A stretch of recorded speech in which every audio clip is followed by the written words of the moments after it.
Welcome back, Duelist. Casual Duelist here, and it is time for the combos video for that Marincess deck. So, just one more time, just a quick look. We do have the Barrier Statue of Torrent. That's going to help us with some lockdown capability. We do run a 6-card frog engine in here.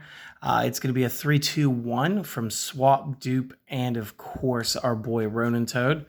And again, the main Marincess cards that we're going to use are going to be the Blue Tang, Mandarin, Pascalis, and Seahorse. They're going to be the best. I have been messing with the Scripton and the Sea Archiver as just good Cyberse options. And we are using the 3 Silent Anglers that we used back in the Ice Barrier deck profile as another form of extension for it. Outside of that, it's a lot of, we're going to tutor out with the Signet Minings. We are able to actually do a lot with from the discard pile. And again, we have cards that are going to send cards. We could send frogs from the deck with Foolish Burial. We could send Marincess cards to set up for future plays. All sorts of stuff there. We do have the ability to double reborn if we end up drawing it. 2 different versions of it. Again, we are going to use the Marincess Wave as our main trap. And again, we wanted to synergize with the Paleozoics. So rather than me running the normal strikes that I would run, I'm running the Book of Moon and the Banish Paleozoics in combination with the Marincess Waves. Everything pretty much goes into the extra deck. One of the best things about this is the fact that we can use up to 3 copies of Totally Awesome these days. I do believe that this deck would benefit better from having a 2 count instead of a 3. But in that case, you need to trade out the Exciton Knight and the Abyss Dweller that I'm using today for another Totally Awesome and a Bahamut Shark, which I just don't have. Boral Sword is kind of like the budget out version here. Access Code Talker would do a much better job. And again, with Splash Mage and everything in here being Cybers, would make more sense. Of course, he's, I believe, still Dark Attribute himself, not just a Boral Sword. And so when you make certain plays like Blue Slug or Coral Anemone for their effects, you're actually going to find that you lock yourself out of being able to play Access Code Talker, or in this case, Boral Sword. So as you are cycling through your cards, you just want to kind of keep that in mind. And now while I'm shuffling, I want to talk to you guys a little bit. So obviously I'm going to want to do a test hand. There's not too much to talk about as far as the loops outside of just trying to maybe show a really good test hand for you guys. So I'm thinking about doing some bigger things here in the channel here soon. I'm really open to any new type of video that you guys might want to see. I know some pages deal with lore. Some people deal with reading up on spoilers and talking about set releases ahead of time. Some people actually do play videos. Now, play videos are something that has been requested, and I'm still not sure on the logistics of how I want to do it. I've actually got a couple things in motion right now, and I know that you guys are being very patient about it. But I'm going to come up with one that I really enjoy. Also, I learned how to remote duel recently, and I played one. And tomorrow's speed duel profile is actually from my opponent of that. So Gebin, I would love to thank you for that. That was very enlightening. It was very helpful. And I'd like to translate that later. I do want to open up my Discord at a later time. In fact, it may already be on the About Me section of my channel. So if you guys are just trying to talk, maybe you guys saw a card that you wanted to trade for from one of the openings or something. Maybe you guys want to help me play test some speed duels or something. It's all cool. I do want to eventually have one where my teammates are also in it. And then this way you guys could talk to me and the rest of the members of Duelist Alliance. And I'll make like a server as soon as I get that figured out too. And then, just all chat together and hang out. Be awesome. Now, I'm not too sure This might be like every other time I shuffle on camera. Nothing just falls entirely right. Because again, my decks are always super organized. I never leave them just up to chance. And of course, I'm not smart enough to hit that little pause button on my screen right there while I'm filming this to shuffle off without just rambling to you guys. So real quick, let's see what we get for a go first hand. We got a seahorse. We got a blue tang. So that's awesome. We got the wave. Awesome. That's going to help us do some setup. Another blue tang and another wave. So it wasn't the best shuffle. And a couple of the things that we're going to be able to do is we're going to be able to start sending things from our zones to where we need to. So one of the biggest things we're going to be able to do is we're going to be able to start with blue tang. Blue tang's effect again, when normal or special, send one Marincess monster from deck to graveyard except tang, and if it was sent to the graveyard as material, then we can excavate the top. So we want to go into our deck. We want to figure out who we're going to toss. Again, I'm thinking I'm going to toss Mandarin, because Mandarin just has one of those best effects right now. And I don't think Pascal's is going to do anything for us because we have to special summon her back.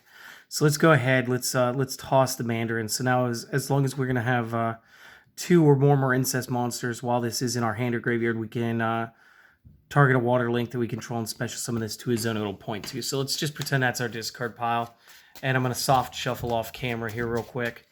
So again, what we need to do is we need to start building Link. And real quick, that's going to be your blue slug. So tang to slug. And this is going to let us go excavate the top 3. So again, we're going to do that. We get to pick whatever Marincess card we want. So let's just add that seahorse to our hand and shuffle those other 2 cards back, which is fine.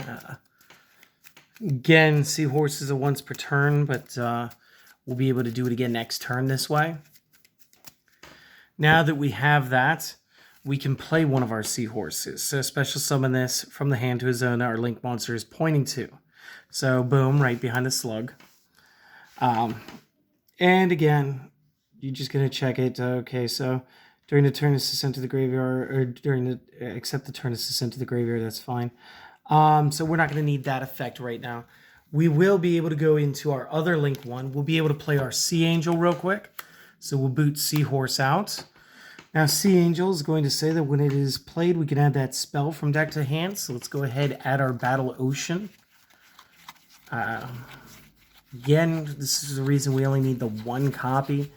It's never going to be an issue to get to. We're always just going to be able to add that to our hand first turn every turn. And now we have 2 or more Marincess cards. So now Mandarin is going to do her job. So we're going to go back to our discard pile. We're going to see the Mandarins there. We do control 2 or more. We can play this to a zone a link monster is pointing to. And because we've done that, we are going to be able to say, okay, when it leaves the field, it gets banished, which again is fine. We still have a pretty strong hand. Again, you start with 5 cards if you're going first. And I've already been able to play another 5 cards. So I've already doubled up what I should have for right now. This is going to let us go to link 2 now. And since we do have the ocean, we're going to want to consider playing that. When you link summon a Marincess monster to an extra zone, except you can equip up to 3 links to it. So whatever, we'll play the field spell, have that on board for now. And so this is usually the time where you're actually trying to go to Crystal Heart. So, okay, we can go to Crystal Heart. You put that back up there in your link zone, whatever. You got 2 links already gone. We're basically just doing a stop off here. This is just to build, and then when we go into our link 3, we're going to have more power because now, because it was made by the Crystal Heart, the monster is going to be unaffected by opponent's card effects.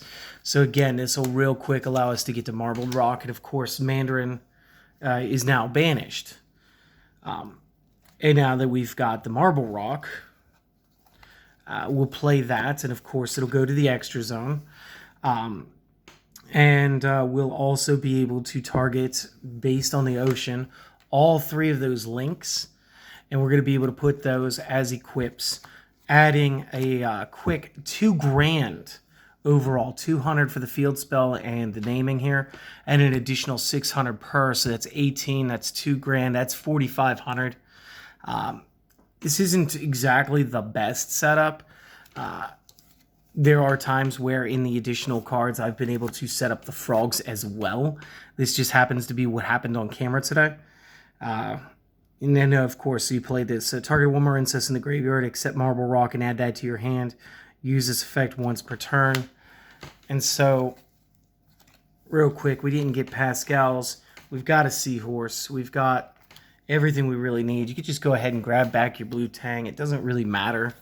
And we are going to be able to play up to 2 Marincess waves. Now, because you do have 1 Link 3 or higher, I would suggest setting 1 and keeping 1 in your hand. Because we'll still be able to activate that one from the hand and still be able to do another full board setup the next turn and maybe even climb to greater heights. So, you know what, let's actually see if I can zoom that out. It will not let me. But that is your basic field. And it's just one test hand amongst many that I've played before. And this allows you, again, you're not going to take this to like regionals. This is going to be something that you're going to mess with your friends. You're going to mess at a nice casual locals to mid-range locals, and you're really just going to have a lot of fun playing this deck. If this helped you guys, consider subscribing to the channel. It helps out. Of course, the higher we get, the more stuff I can do. Let your friends know about the channel. If you guys have got any suggestions, decks that you'd like to see, again, let me know. I'm always happy to do it as long as I've got the cards to do it. And if I don't have the cards to do it and I think the idea is great, and I'm still working on a Moki Moki build because of that, I will use my app on my tablet. And I will profile the deck using just digital cards rather than making proxies or anything. Because just some cards are out of my price range or I can't find them locally. And I don't always like ordering cards for the price that they're worth.